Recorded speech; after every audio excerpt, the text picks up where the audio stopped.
How to fix TikTok direct message option not showing.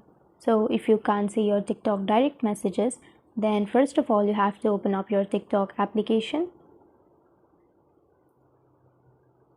And here after opening, now you can go to your profile, which is on the bottom right corner.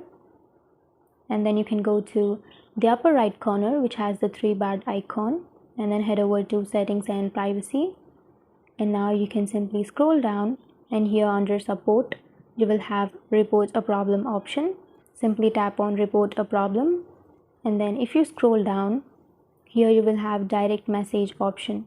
Tap on direct message, and from here you can go to the last option, which is other,